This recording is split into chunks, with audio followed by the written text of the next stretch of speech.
कि नाथ मेरे पास कुछ भी नहीं है। फिर उसको ध्यान में आया कि मैंने जो भी कपड़ा पहना हुआ है कि इसको चीर के आधा दे देती हूं। तो ईमानदारी, ईमान, सत्य, सत्यता, इतना मोल हमारे शास्त्रों ने बताया है, हमारे इतिहास ने हमको बताया है। और ऐसे ही लोगों की इज्जत होती है, ऐसे ही लोगों को महान कहा जाता है। जो खा पी के चोरी करके दबा के छुप जाते हैं, वो तो नीचे के लोकों में चले जाते हैं। ये पक्की बात है, नीचे के लोकों में चले जाते हैं। उपनिषद में क्या बताया गया है? उपनिषद में यही बताया गया है कि इन विकारों के साथ अगर तुमने अपना जीवन इन्हीं के लिए लगा दिया अगर, तो ये तुमको घसीट कर ले जाएंगे, उस राक्षस योनि में ले जाएंगे, तुमको उस मार्ग से ले जाएंगे, अंधेरे मार्ग से, और नीचे ले जाएंगे। इसलिए कोशिश यही होनी चाहिए कि गुरु वचनों पर श्रद्धा रखते हुए बेईमानी को छोड़कर,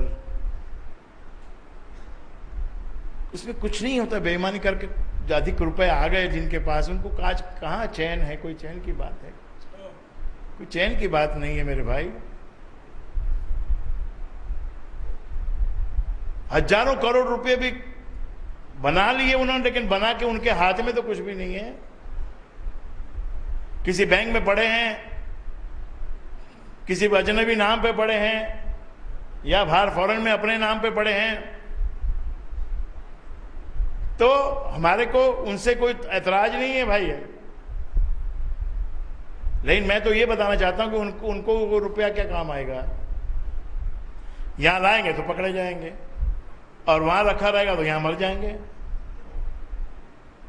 कितने तो पड़े हैं ऐसे ही जो मर चुके हैं, खत्म हो चुके हैं। हजारों करोड़ रुपया वहां ऐसा पड़ा है जो यहां उसका कोई लेने वाला ही नहीं है।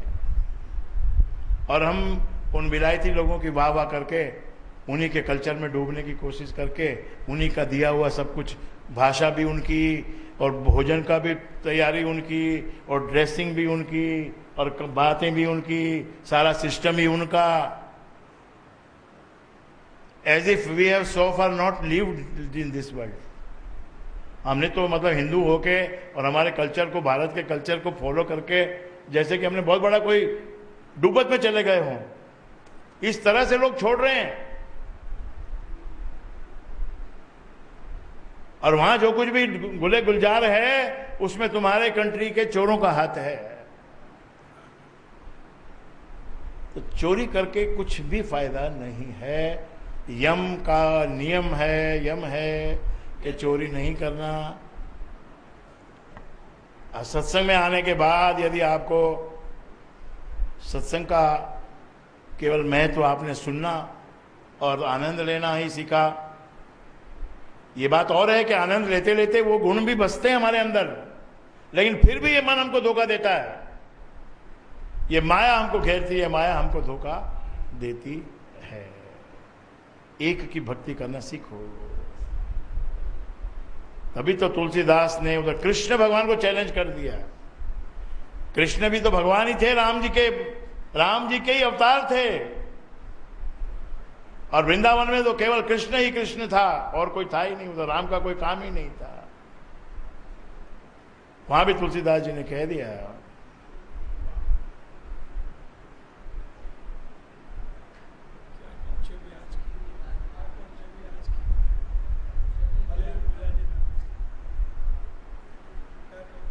क्या कहूं छवि आपकी, भले बिराजे नाथ, और तुलसी मस्तक जब नमे। मुझे मालूम है आप ही हो वो भगवान विष्णु, लेकिन मेरा मस्तक जब नमेगा जब आप धनुष बांध लो हाथ। मेरा इस्लाम है, मेरा इस्लाम है जिसके हाथ में धनुष है। आप यहां पर अलग रूप में खड़े हो, बंसुरी लिए खड़े हो, तो बहुत भले लग रहे हो, बहुत सुंदर लग रहे हो। लेकिन मेरा मस्तक जब झुकेगा जब धनुष बांध लो हाथ। और ऐसा कहा जाता है कि वृंदावन के उस मंदिर में, वहां पर कृष्ण भगवान की जो मूर्ति थी, उसमें शक्ति अवतरण हुआ और सभी को दिखाई पड़ा कि कृष्ण भगवान ने अपनी बांसुरी रखकर और धनुष बाण हाथ में ले लिया।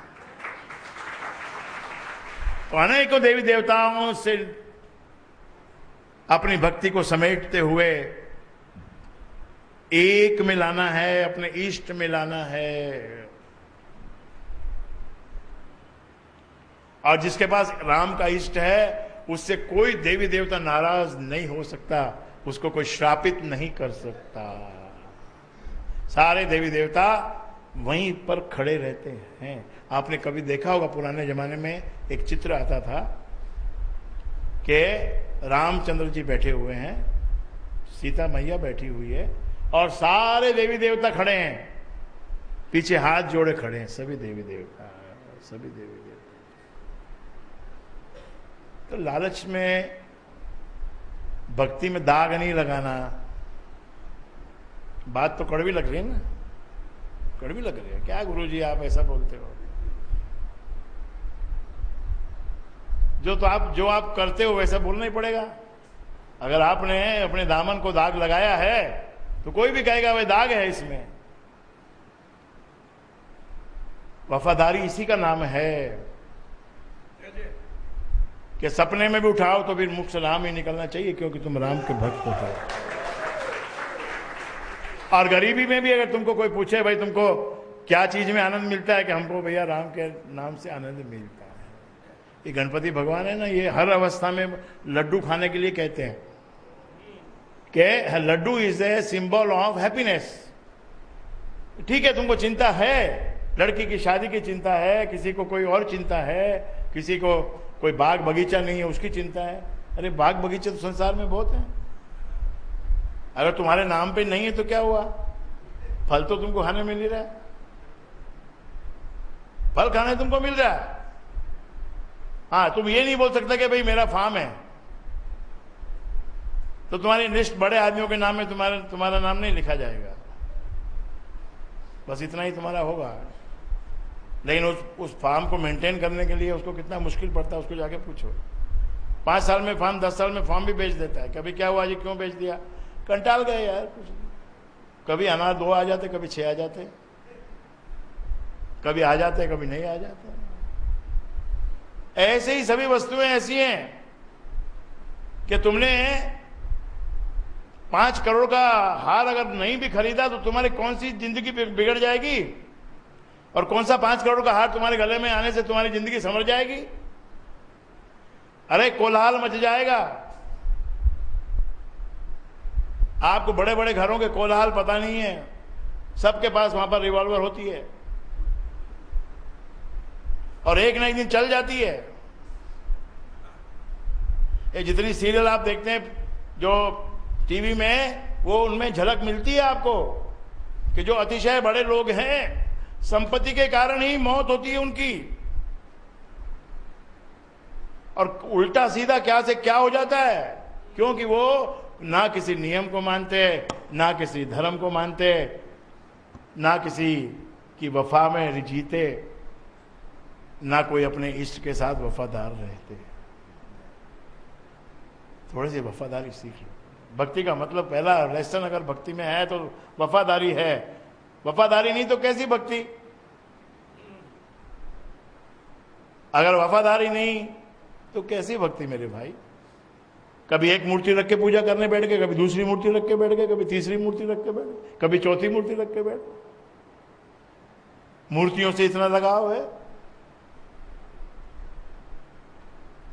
राम को तो हम थोड़ी सी देर को कोई लोग, सबकी बात नहीं मैं बोल रहा हूं, लेकिन अभी भी भ्रमित लोग हैं, और ये उन्हीं को मैं कह रहा हूं, बाकी लोगों को नहीं कह रहा हूं भैया। जिसने अपना इष्ट बना लिया उन्हीं की बात है, बाकी जनरल पब्लिक की बात नहीं है। जो भावे सो कीजिए, कोई उसमें दो राय नहीं है कि आप किसी भी देवता को पूजिए। कृष्ण भगवान ने गीता में भी आपको बता दिया, इशारा कर दिया अंदर अंदर कि तुम जो देवता की पूजा करते हो ना, वो भी डायरेक्टली इनडायरेक्टली मेरे पास ही पहुंच जाती है। तो कृष्ण का श्लोक है ये। गीता का इसलिए महत्व है कि गीता में सच्चाई बयान की गई है। तुम्हारी आंखें खोली जाती है पर तुम फिर से आंख मिच लेते हो। इतने कमजोर क्यों बनते हो?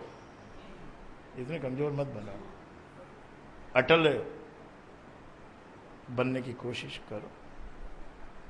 जीवन में निखार और जो ऊंचाइयां जो मिलती हैं, वो यहां पर जो तुम धोखाधड़ी करते हो, बेईमानी करते हो, उससे वो नहीं मिल पाते हैं। दरवाजे बंद हो जाते हैं।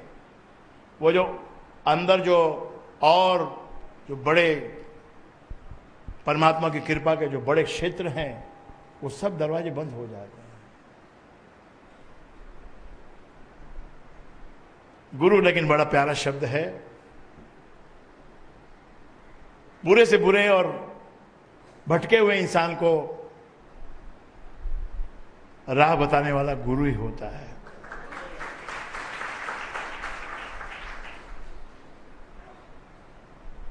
अगर किसी को ईस्ट में जाना है और उसको ईस्ट का पता नहीं, ईस्ट यानी पूर्व, यहां ईस्ट यानी वो ईस्ट अपना जो देवता है वो नहीं, ईस्ट यानी इंग्लिश का ईस्ट, पूर्व दिशा।